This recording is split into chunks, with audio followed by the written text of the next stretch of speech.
Growing up Catholic in Lagos, the coming of Lent, the season when everything smelled of nothing, stirred up something sore in me, the fear of sadness.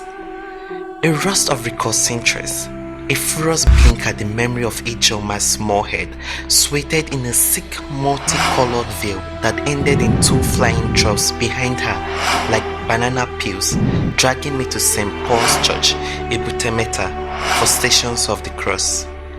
Lent made my days seem overcast, beginning from Ash Wednesday when contrition and grief began to line everybody's lips. At home, we went weeks with lesser meat in our meals and with no meat at all on Fridays. Lent was unlike every other season. The season of Advent lacked in social grace. Christmas embellished our lives with holiday and presents. Ordinary season was stagnant, green and indecisive.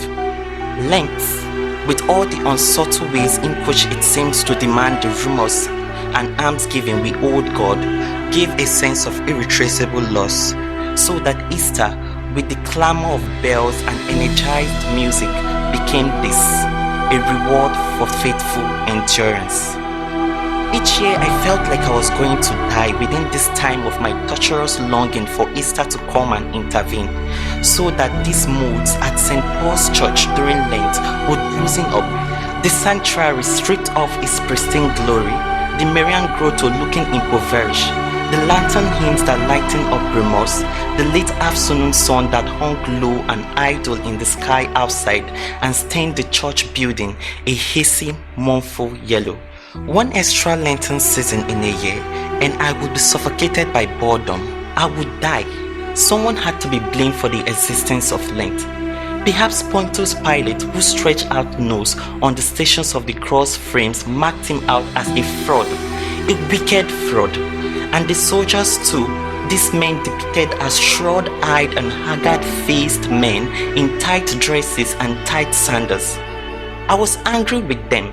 I imagined myself charging at them, grabbing the scruff of their clothes and whispering a quiet but furious "God will punish you" into their ears, because Lenten season would not exist had there been nice people.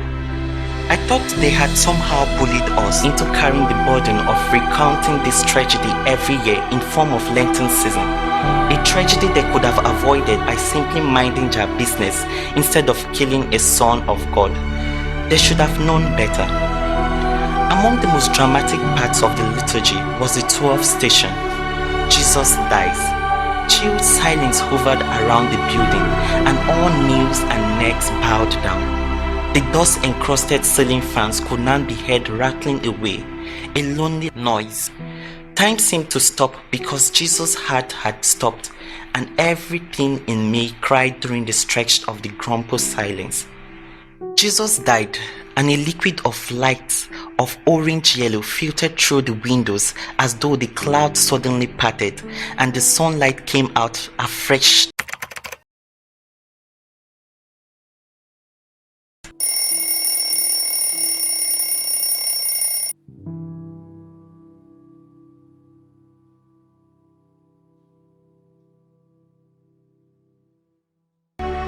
Somebody had died, and it was Jesus. God himself had died. I was terribly worried about what this meant and what might happen to all of us. Jesus was dead. I waited for the moment to pass, but that was when some babies in the church remembered to let out their "mwah" and "me" and "eh" cries as though they knew that God had died. The giver of life had died. Even the statues in the church corners would be overwhelmed by this.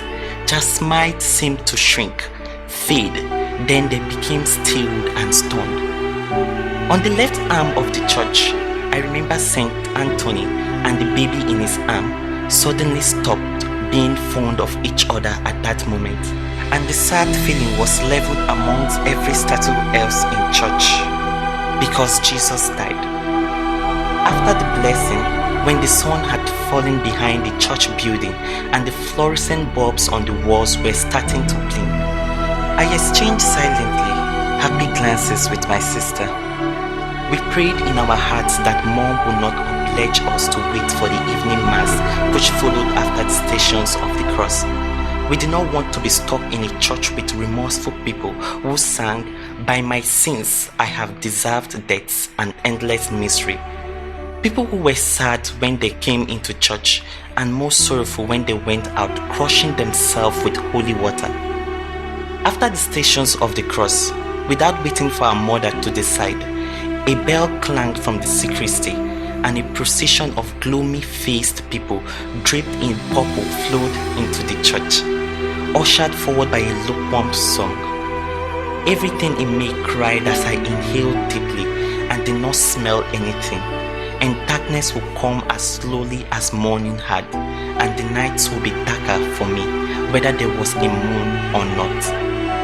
I sat close to my mother, fixed my eyes on the tired and stiff black Jesus whose head sank onto his chest, dead and hanging on the cross. Whenever he had that victimized and accusing look on his face, as though we were the ones who had conspired together and killed him, I looked down and studied my feet to distract myself. Father Raphael, he had a look like he had been in the thick of prayer and fasting all his life. He had that mortified air of blessed Michael Tansy. People nodded towards his direction, affirming everything he said on the pulpit.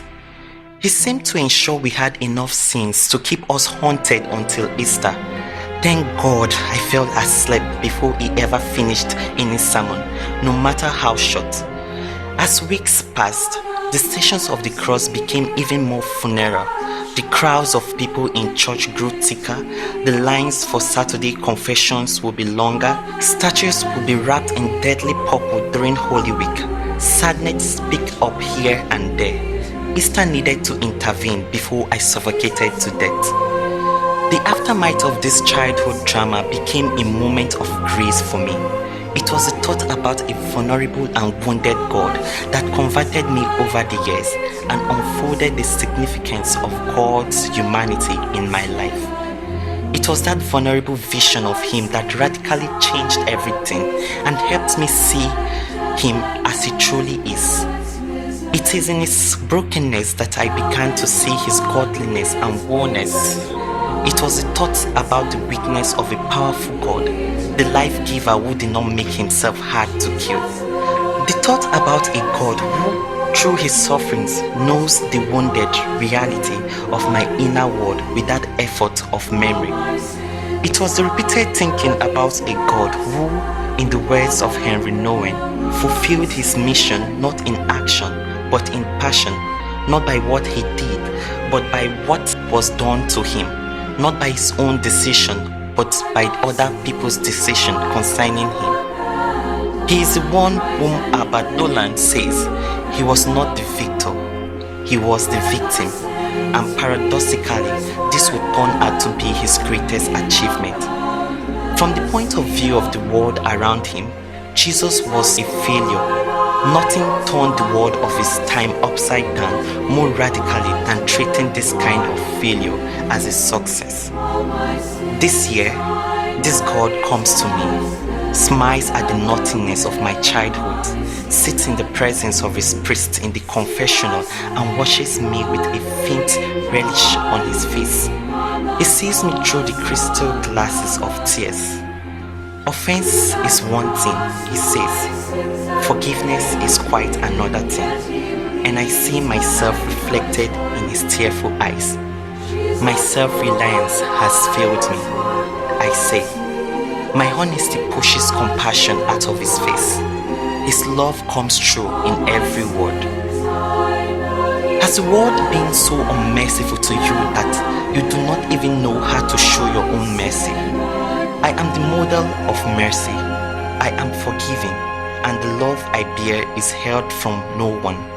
Our conversation shifts again from his own story to my own story. I tell him about unrewarding life situations, how hard it is to be holy in a country full of strife, and he is not in the least surprised.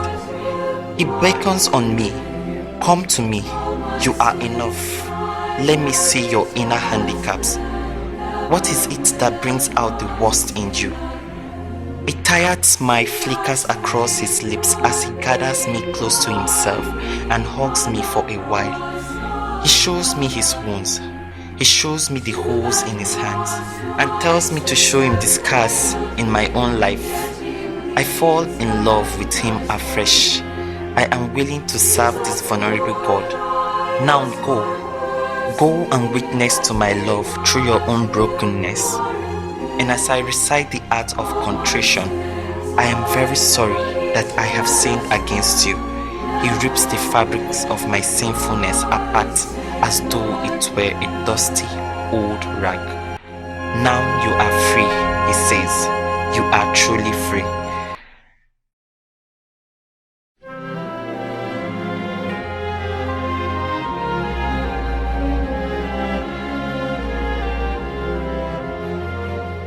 God of mercy.